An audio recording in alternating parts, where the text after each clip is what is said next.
복음 5장 27절에서 39절. 누가복음 5장 27절에서 39절을 함께 교독하겠습니다. 그 후에 예수께서 나가사 레위라 하는 세리가 세관에 앉아 있는 것을 보시고 나를 따르라 하시니 그가 모든 것을 버리고 일어나 따르니라. 레위가 예수를 위하여 자기 집에서 큰 잔치를 하니 세리와 다른 사람이 많이 함께 앉아 있는지라. 바리새인과 그들의 서기관들이 그 제자들을 비방하여 이르되 너희가 어찌하여 세리와 죄인과 함께 먹고 마시느냐. 예수께서 대답하여 이르시되 건강한 자에게는 의사가 쓸데없고 병든 자에게라야 쓸데있나니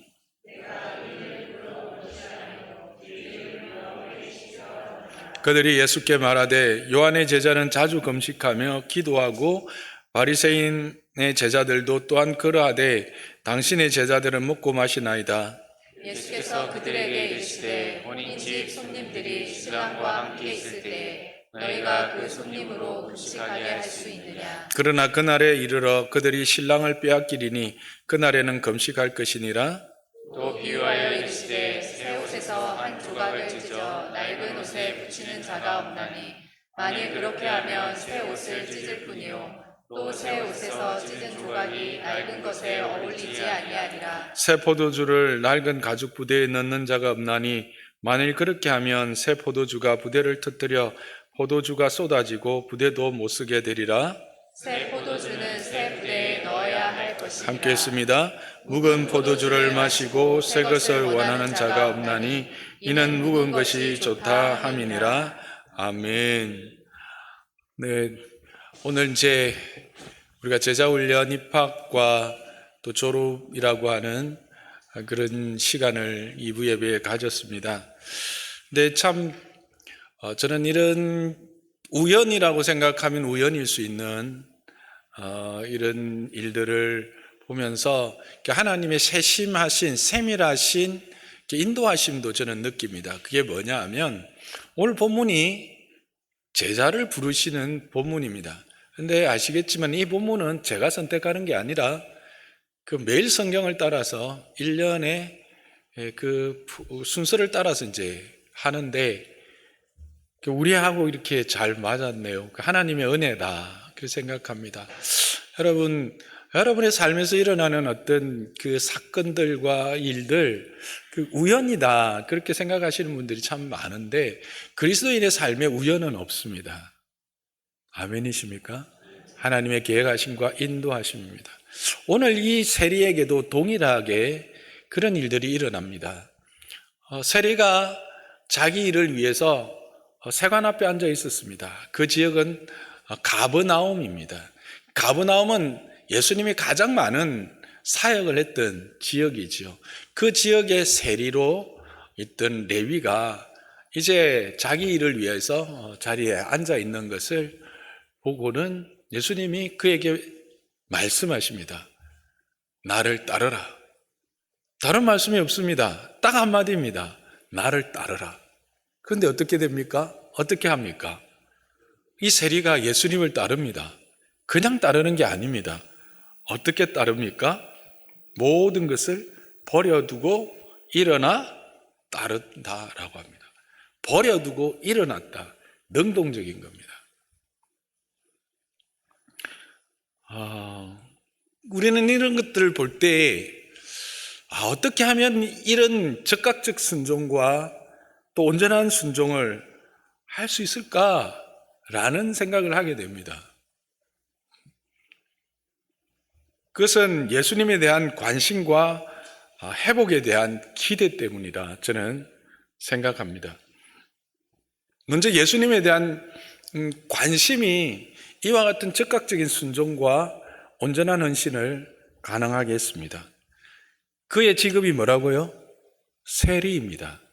여러분, 대한민국에서 저에 대한 정보를 가장 많이 알고 있는 사람, 우리 집사람 빼고, 저의 어떤 재정이나 또 사회적인 어떤 역할이나 이런 것들에 대하여 가장 많은 정보를 알고 있는 기관이 어디일까요? 세관입니다. 세관은 저의 직업과 저의 그 출납과 저의 수입의 모든 것들을 누구보다도 정확하게 알고 있습니다. 세금은 그렇게 무서운 겁니다. 이 사람이 세리라는 것은 무엇을 이야기할까요? 가버나움 지역에서 일어나는 모든 일들에 대하여 누구보다도 정확한 정보를 가지고 있고 그것들에 대하여 관심을 가지고 있는 사람이다라고 하는 것을 우리는 충분히 추론해 볼 수가 있습니다. 가버나움에서 지금 어떤 일들이 일어나고 있습니까? 귀신 들린 자가 귀신이 쫓겨나고 회복되는 은혜가 있습니다.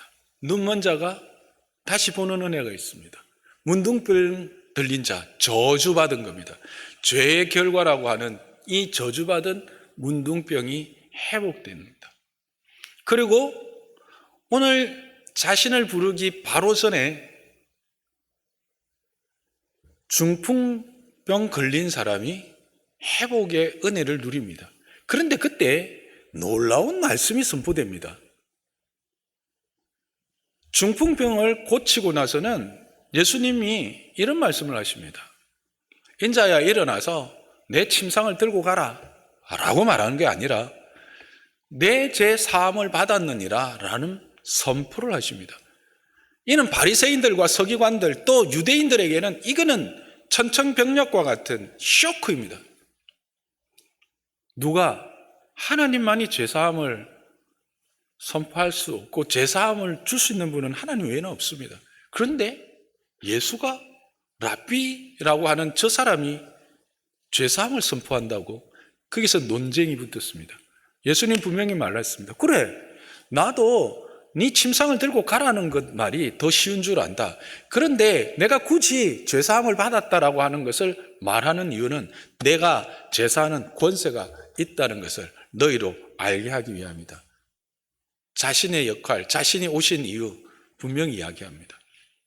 죄인으로 하여금 죄사함을 얻게 하여서 그의 육신의 질병뿐만 아니라 영의 질병, 영의 문제까지 해결하여 온전한 구원을 이루실 그분이 바로 당신 예수 자신인 것을 선포한 것이죠.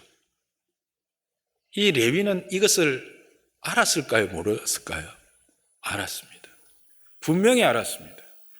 그리고 이것은 그에게 엄청난 기대를 가지게 했습니다. 와, 목사님 그걸 어디에 근거해서 그렇게 말씀할 수 있습니까? 들어봅시다. 그의 이름은 뭐라고요? 레위입니다. 그의 직업은요, 세리입니다. 레위는 어떤 사람일까요? 우리는 부모가 자녀의 이름을 지을 때는 그 이름을 통하여 그 자녀에 대한 기대를 반영합니다. 그리고 그 자녀는 크면서 그 이름에 대한 뜻을 묻게 되고 그 이름에 합당한 삶을 기대하게 되지요. 레위는 어떤 사람이에요?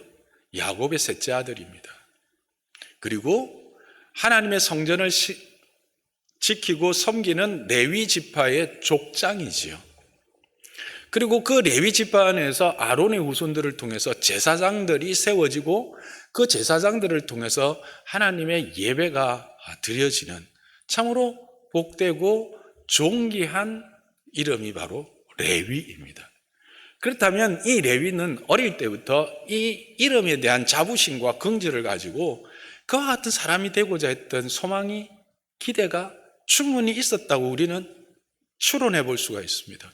이는 억지가 아니고 충분히 가능합니다. 근데 지금의 그의 현실은 뭐예요? 세리입니다. 세리는 그 당시에 어떤 존재일까요? 죄인입니다. 매국노입니다. 창기와 같이 취급을 당했습니다. 왜요? 이걸 이유를 또 모르시는 분들이 있을 수 있으니까 그 당시에 세리들, 요즘에 이제 세관에 계시는 분들은 그렇지 않지요. 그렇게 말하면 안 됩니다.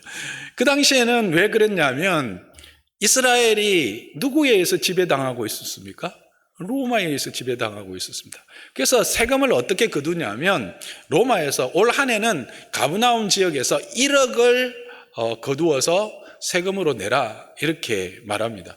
그러면 그 이상 받는 거는 세리의 몫이 되는 겁니다. 그래서 이 사람이 아주 정직한 사람이라면 내 생활에 필요한 게 한 5천만 원 정도 되니까 전체적으로 1억 5천을 내가 거두어서 1억은 로마에 주고 5천만 원 내 생활하는 데 써야 되겠다.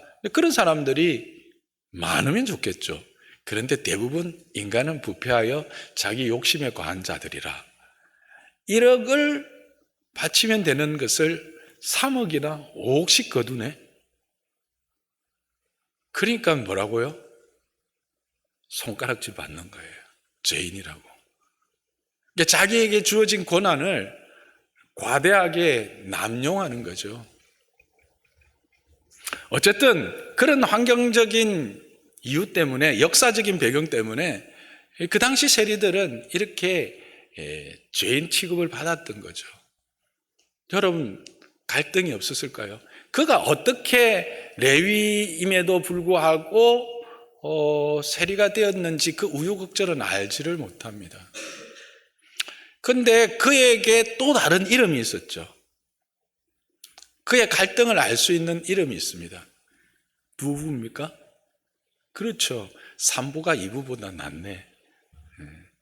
마태죠. 세리 마태. 마태복음의 저자이죠.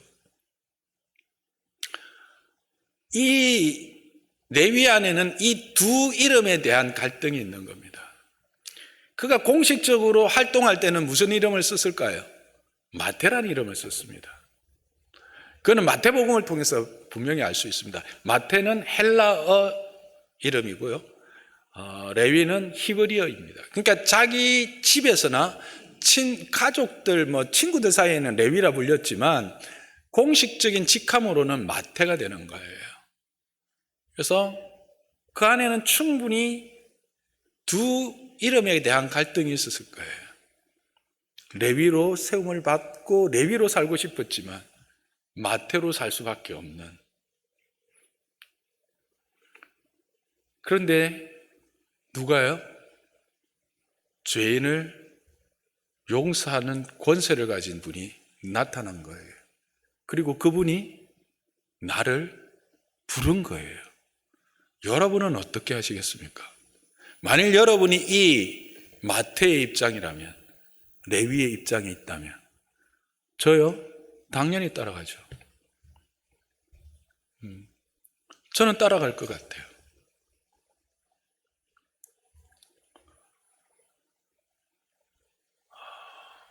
여러분, 이런 기도 많이 하시죠? 하나님 나를 어떻게 부르셨어요? 무엇에 부르셨어요? 또 정말 부르신 거 맞아요? 이런 기도를 많이 하죠. 근데 그런 기도를 언제 많이 해요? 답답하고 힘들 때. 문제가 없을 때는 그런 기도 안 하죠. 어쨌든 그런 기도 해요. 응답이 있어요? 없죠. 왜 없을까요? 평소에 관심 없다가 그냥 문제 생기면 그냥 다급해서 엎드리니까 그래요. 근데 레위는요, 관심이 있었던 거죠. 그 지역에 대한, 그 예수에 대한, 그리고 자기 안에 이 레위와 마태라고 하는 것 안에서 부르심에 대한 분명한 이유로 살지 못하는 자기 자신에 대한 분명한 자기 정체성에 대한 확인들, 그 안에서 느끼는 갈급함들, 저는 분명히 있었다고 생각합니다. 그 증거가 뭐냐면 불렀을 때 바로 간 거예요. 불렀을 때 바로 그냥 군말 안 하고 갔다는 것은 분명히 그 안에 이런 오래된 정말 해결되지 않는 문제가 그 예수님의 부르심 앞에서 답이라고 생각했기 때문에 다 내려놓을 수 있었던 거예요. 여러분의 삶에서 그런 경우 많지 않아요? 어떤 순간에 내 삶의 답이다 싶을 때 여러분도 어떻게 해요? 다 포기하고 거기에 올인하지 않아요? 누가가 그랬어요. 누구에 대한, 그리스도에 대한, 하나님에 대한 관심과 기대를 가지고 늘 그분을 의식하고 사는 사람은 그의 부르심에 민감하고 그의 부르심에 민첩하게 반응할 수 있는 삶을 살게 됩니다. 저는 여러분이 그런 사람이 되기를 주님의 이름으로 축복합니다. 어떻게 관심법 이런 겁니까? 이렇게 관심을 어떻게 가져요? 말씀이죠. 하나님의 말씀입니다. 어떻게 해요? 예배입니다. 어떻게 해요? 훈련입니다. 목사를 왜 세웠을까요? 성도를 온전케 해서 그리스도의 일을 행하기에 온전한 자로 세우기 위해서 목사를 세웠어요. 목사는 이런 말씀들을 통해서 여러분들이 그와 같은 온전함에 이르러서 하나님의 그 부요하심의 은혜, 그 사랑의 깊이와 넓이와 높이가 어떠함을 깨달아라. 하나님의 충만하신 것으로 충만화되기 위한 도구로 세움을 받았어요. 저희들은 이렇게 여러분들 앞에 장을 펼쳐놓는 겁니다. 또 말씀을 통해서 이렇게 여러분들에게 길을 보여주는 겁니다. 여러분, 이런 말이 있죠. 말을 끌고 냇가까지는 갈 수 있다. 그러나 그 물을 마시는 것은 누구의 몫이다? 말의 몫입니다. 장로산나 교회 다니면서 이런 설교 들으면 막 지겹다는 생각 드시는 분들 계시죠? 그래요. 귀에 딱지가 않도록 들으셔야 됩니다. 하나님 앞에서 우리의 그 은혜의 부요함에 들어갈 수 있는 방법은 다른 것이 없기 때문에 그렇습니다. 그 하나님 앞에 우리가 민감하고 민첩할 수 있게 하는 방법은 다른 어떤 방법이 있지 않습니다. 그리스도에 대한 관심입니다. 거기에 대한 기대를 놓지 않는 것입니다. 여러분들이 믿음의 경주를 하면서 예수님에 대한 관심이 있어서 이곳에 온 줄 믿습니다. 그런데 여러분, 기대가 있어서 여기까지 온 줄 믿습니다.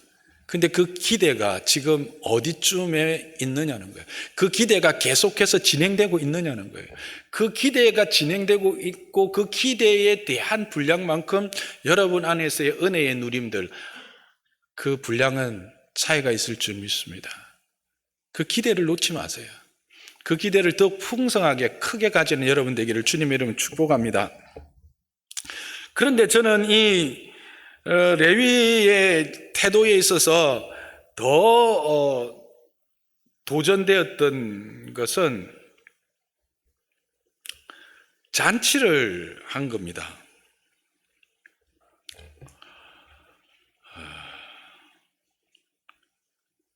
그렇게 그냥 부름을 받았을 때 응답한 것까지는 되는데 잔치를 했어요. 이거를 이제 어떤 이들은 잔치라기보다는 이제 오래 사귀었던 또 같이 사역을 했던 동료들에 대한 작별의 정을 나누고 또 가족들과 떨어져야 되니까 그런 시간들을 같이 가진 거겠죠. 그렇게 생각할 수 있는데 결코 그렇지 않습니다. 여기서 말하는 이 잔치라고 하는 헬라어 뜻은 정말 잔치입니다. 큰 잔치입니다. 여러분, 제자훈련 시작했다고 하나님의 이제 자녀가 되었다고 구원받았다고 잔치해 보셨습니까? 친구들, 가족들 모아서 야, 나 제자반 마쳤어 하고 잔치해 보신 적 있으세요? 없죠. 저도 안 했어요. 근데 레위는 잔치를 했어요. 잔치는 뭐예요? 기쁨을 표현하는 가장 크고 분명한 방법이에요. 가장 그 기쁨을 나타내고 또 함께 누리는 방법이에요. 그렇죠?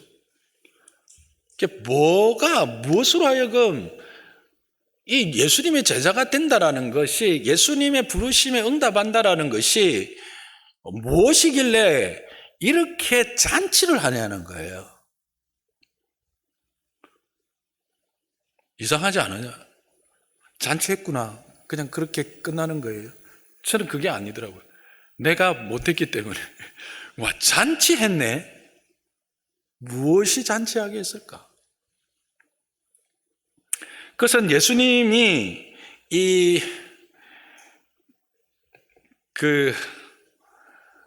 제자들로 부른, 그러니까 예수님이 세리를 제자로 부르고 또 그들과 함께 있는 것을 보면서, 먹고 마시는 것을 보면서 했던 이야기. 어떻게 너희 선생은 죄인들과 함께 먹고 마실 수 있느냐? 그거는 부정한 것이다 라고 하는 것에 대한 대답. 그 대답이 뭐였어요? 31절과 32절이죠. 경건한 자에게는 의사가 필요 없고 병든 자에게야 쓸데있고 의인을 부르러 온 것이 아니고 죄인을 불러 회개시키러 왔다. 물론 이것은 예수 그리스도의 오심에 대한 이야기일 수 있어요. 예수 그리스도의 전 생애에 대한 분명한 정의, 오심에 대한 이유를 말하는 것일 수 있지만 본문에만 한정해 본다면 이 세리가 예수님의 말씀에 적극적으로 아주 적극적으로 반응하고 순종할 뿐만 아니라 잔치를 벌릴 수밖에 없는 이유에 대한 설명이기도 한다는 겁니다. 그런데 그렇게 본다면 지금 레위는 뭐가 된 거예요? 병들었던 자였는데 고침을 받은 자요? 죄인이었는데 회개했다라는 거예요. 그렇죠? 예수님을 통해서 그런 은혜를 누린 거예요. 근데 여러분, 자, 회복과 죄사함의 은혜 함께 묶으면 어떤 단어가 생각나세요? 구원이죠. 구원입니다. 예수 그리스도의 오심의 이유는 바로 구원이죠. 그래서 예수님의 부르심은 구원을 위한 오심이다, 부르심이다 라는 것이에요. 그러면 구원이 도대체 뭐길래 이렇게 잔치하게 하느냐는 거예요. 로마서 8장 19절에서 21절을 보겠습니다. 시작. 피조물이 고대하는 바는 하나님의 아들들이 나타나는 것이니 피조물이 허무한 데 굴복하는 것은 자기 뜻이 아니요 오직 굴복하게 하시는 이로 말미암음이라. 그 바라는 것은 피조물도 썩어짐의 종로로 단 데서 해방되어 하나님의 자녀들의 영광의 자유에 이르는 것이니라. 아멘. 자, 하나님의 아들들이 나타나는 것, 하나님의 아들 예수 그리스도의 오심의 궁극적인 이유가 뭐냐? 그리고 그것으로 말미암는 결과가 뭐냐? 썩어짐의 종로로 탄 데서 해방되는 것. 그래서 하나님의 자녀들의 영광의 자유에 이르는 것이라는 겁니다.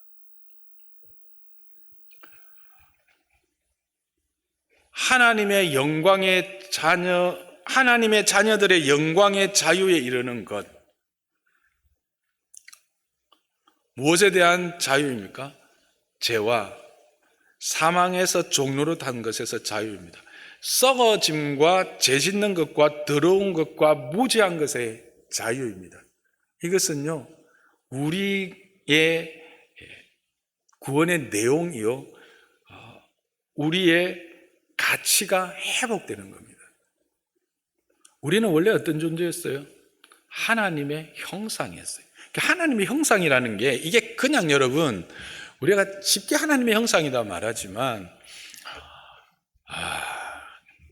여러분 개를 사랑하시죠? 죄송합니다, 개라고 해서. 강아지 사랑하시죠? 근데 강아지를 사람의 형상으로 말합니까? 요즘은 하기는 하는 것 같더라. 또 그렇게 해서 합니다. 여러분, 강아지를 그러면 가장 영광스럽게 하는 게 뭘까? 사람 취급해 주는 거겠죠. 그죠? 그런데 그것과는 비교할 수 없는 거예요.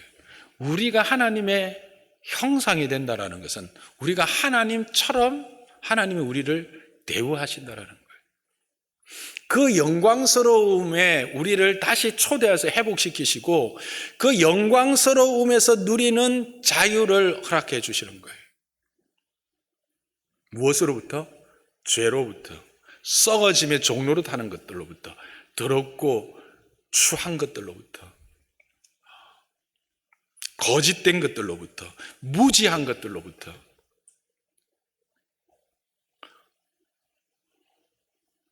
이것을 이 레위는 경험한 겁니다.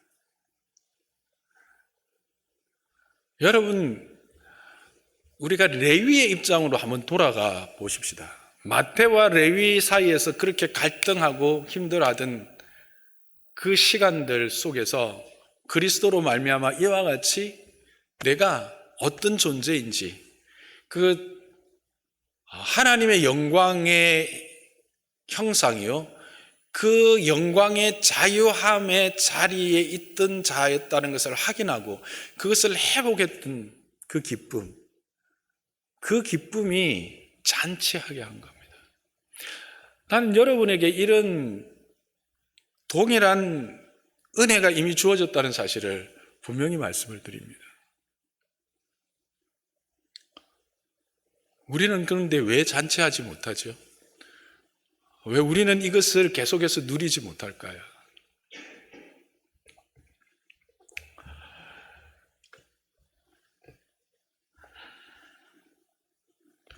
그것은 바로 우리가 우리를 방탕에 내버려 두었기 때문입니다.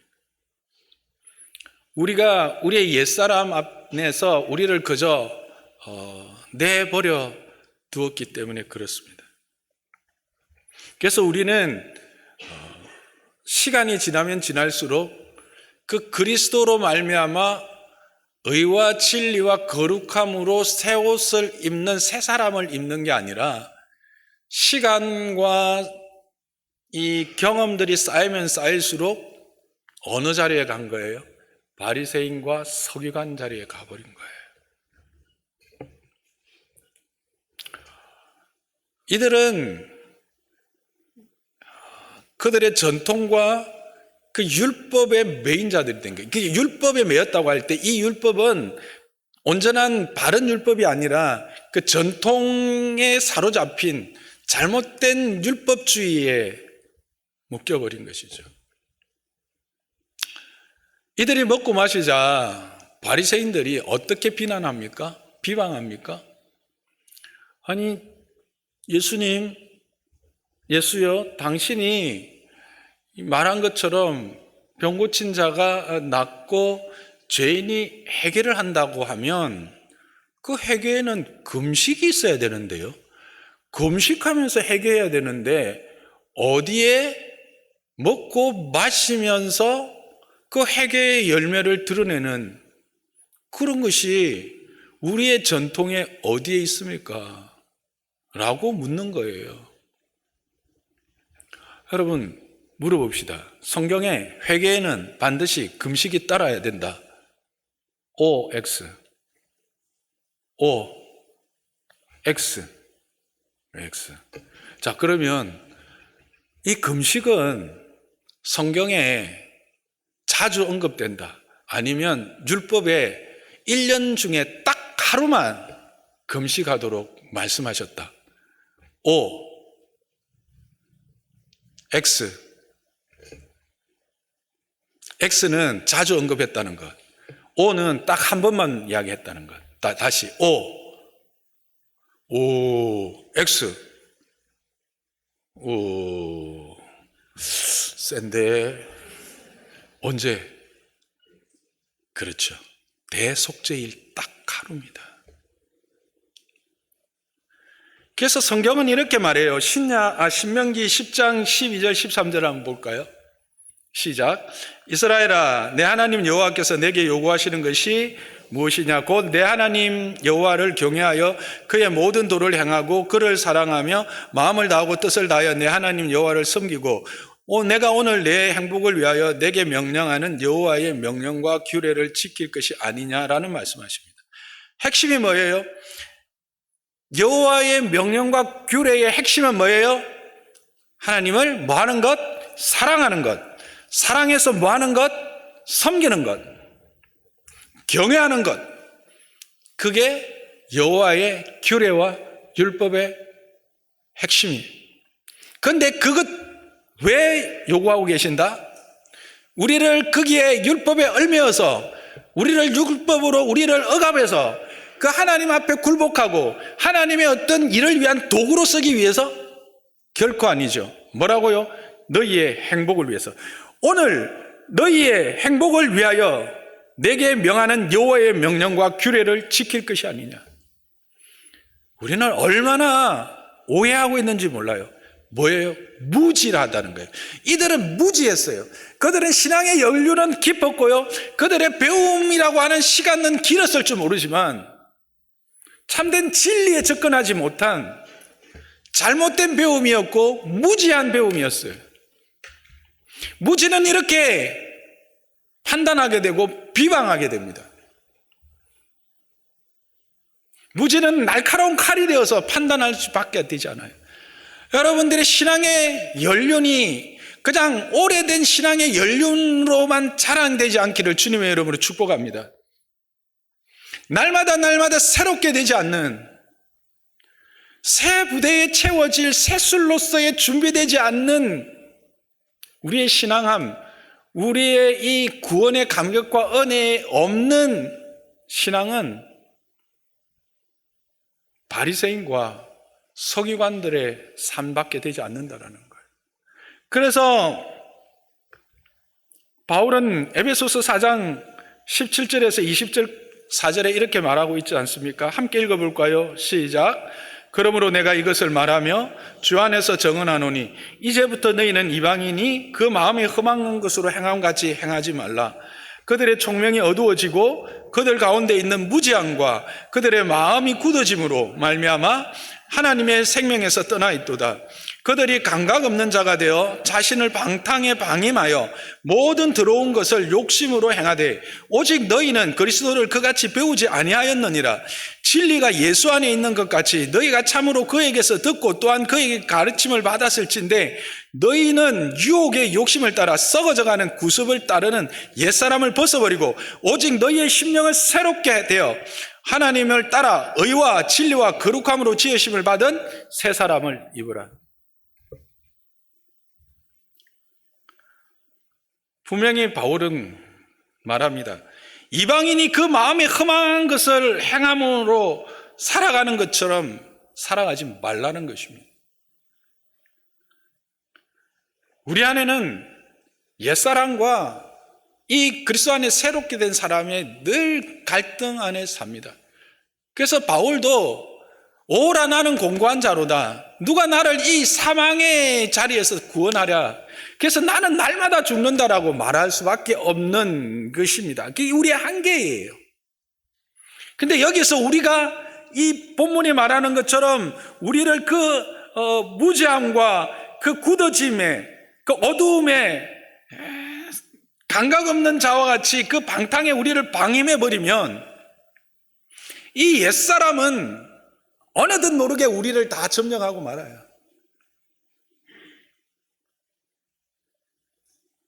그래서 유혹의 욕심을 따라 썩어져가는 구습을 따라간다라는 거예요. 어떻게 해요?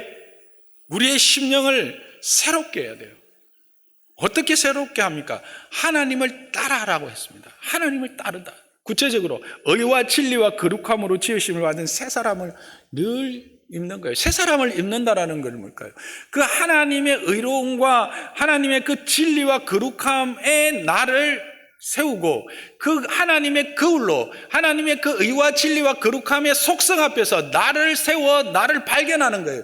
확인하고 그 말씀을 따라 내 삶의 걸음을 옮겨 가는 거죠. 우리의 머리는 참으로 지성으로 차가워야 돼요. 우리의 가슴은요, 이게 하나님의 심령으로 뜨거워야 돼요. 하나님의 말씀 앞에서 뜨거워야 돼요. 그리고 거기에서 멈추면 안 돼요. 우리의 발과 우리의 손은 이 뜨거워진 가슴, 우리의 이 냉철한 하나님의 지혜와 지식을 구체적으로 행하는 삶이 나타나야 된다는 거예요. 어떤 모습으로? 의와 진리와 거룩함의 모습으로. 이게 우리의 구원의 내용이에요. 이 내용에서부터 가치가 나와요. 요즘 금값 엄청 비싸죠. 금이 왜 비싸요? 금이라고 하는 그 내용이 있잖아요. 금 도금해가지고 그 갖다 내놓으면 뭐예요? 이게 사기예요. 내용이 없기 때문에 사기가 돼요. 공갈이 돼요. 그 가치는요, 그 내용에서 나오는 거예요. 여러분이 어떤 내용으로 채워져 있느냐는 거예요.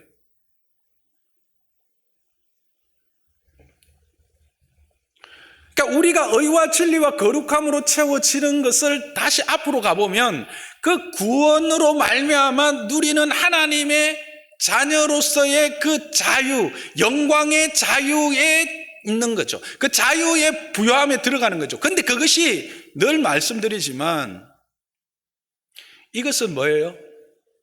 정량적이라는 거예요. 정성적인 게 아니에요. 정성적인 게 뭐예요? 신분의 변화죠. 그리스도 믿습니까? 예, 예수 그리스도께서 나를 위해서 십자가에 달려 돌아가신 것과 3일 만에 부활하셔서 나의 죄가 사해지심을 믿습니다. 아멘. 정성적으로 뭐예요? 하나님 자녀가 된 거예요. 정량적으로는요, 어린아이인 거죠. 어쩌면 태아에 막 이렇게 생겨난 태아와 같은 신앙일 수 있어요. 어떻게 해야 돼요? 자라나야 돼요. 정량적인 것들이 채워져야 돼요. 그래서 에베소서 3장 17절에 그리스도의 장성한 분량에 이르기까지, 아니 4장 17절, 아니 정확하지 않다.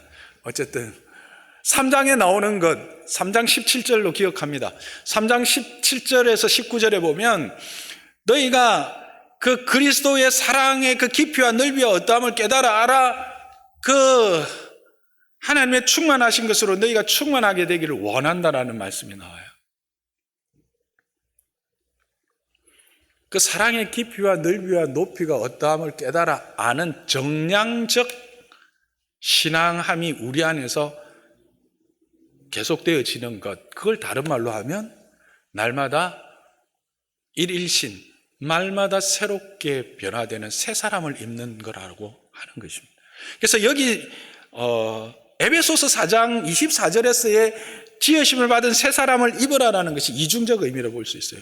처음 의미는 정성적 의미이지만 동일하게 저는 날마다 의와 진리와 거룩함으로 말미암아 이와 같은 하나님의 형상으로서의 그 영광스러움의 자유를 더 온전하고 충만하게 채워 나가는 거예요. 그럴 때 우리의 삶이 뭐가 되냐? 잔치가 되는 거예요. 잔치가. 이 레위를 통해서 제가 받았던 도전은 그거예요. 적극적인 순종과 어떻게 하면 내 삶이 잔치가 될 것인가? 어떻게 하면 우리 교회 성도들의 삶이 잔치가 될 것인가? 다 구원을 얻었다. 하나님의 자녀가 되었다. 제자훈련 받았다. 사역훈련도 했다. 순장으로도 섬겼다. 그런데 왜 우리의 삶에는 잔치가 아니라 어쩌면 가면 갈수록 이 바리새인과 서기관과 같은, 아니 우리 교회가 또 그렇다는 게 아니에요. 한국 교회 전체를 보면 신앙의 연수가 쌓이면 쌓일수록 이 온전함과 그 거룩함 안에서 용납하고 사랑하고 하는 그 내용, 의와 진리와 거룩함의 내용이 쌓여지는 것이 아니라 전통과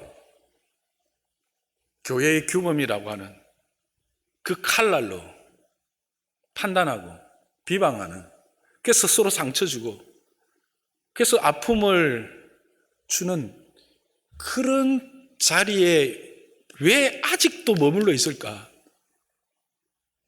왜 잔치를 주셨는데, 왜 규례를 주고 규칙을 준 것이 우리를 행복하게 하기 위해서 주셨는데, 왜 레위는 그 부르심 앞에 이렇게 바로 즉각적으로 순종했고 그 삶이 잔치로 들어갔는데, 우리는 예수 믿은 지 10년이 되고 20년이 되고 아니 50년이 됐는데도 잔치는 언감생신이요, 이 구원의 감격조차도 누리지 못하고 허덕대고 있는가? 어쩌면 나는 이 바리새인과 서기관의 자리에 있지는 않는가? 레위와 바리새인, 그리스도와 바리새인. 말씀을 정리하겠습니다. 세리 레위를 향한 예수님의 부르심은 단순한 부르심이 아니었습니다. 구원이었습니다. 하나님의 자녀의 영광의 부르심이었습니다. 썩어질 종로릇 한 데서 해방되어 하나님의 자녀의 영광의 자유로 부르신 것입니다. 영광의 자유로 부르신 겁니다. 자유 좀 하세요. 또 너무 자유한 것 아닌가 모르겠다만 자유하세요. 그 영광의 자유를 누리십시오.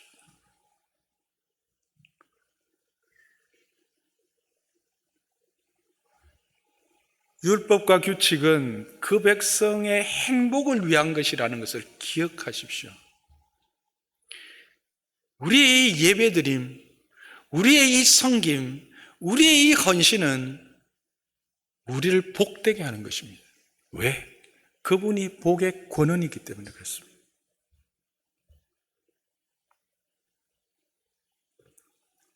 그래서 우리는 이 기쁨을 누리기 위해서 이제는 정량적 은혜의 축적이 필요한 거예요. 옛사람, 세상 풍조를 따라가는 옛사람을 벗어버리고 날마다 심령을 새롭게 하여 하나님을 따라 의와 진리와 거룩함을 지으신 그 새 사람을 입는 이 정량적 은혜에 대한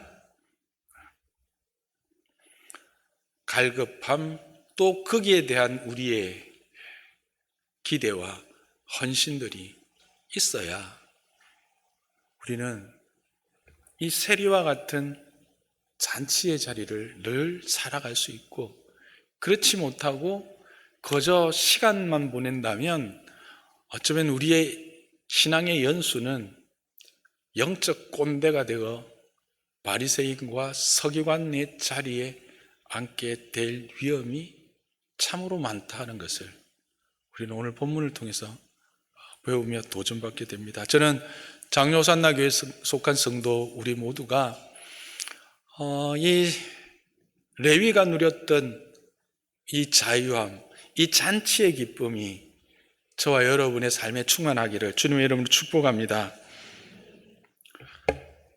그래서 아직 제자훈련의 기회가 남았습니다. 첫 시간을 시작 안 했습니다. 웃으시는데 제 마음은 정말 웃음이 아닙니다. 여러분, 기회가 다음이 또 있을 거라고 맞습니다. 다음이 있으면 참 좋겠습니다. 근데 그 다음이 내 시간은 아닙니다. 그것은 하나님의 시간입니다. 그래서 여러분들이 장로산나교회 그래도 한 3년 이상 다니고 기초훈련들을 한두 개 하신 분들 여기는 별로 안 계시나.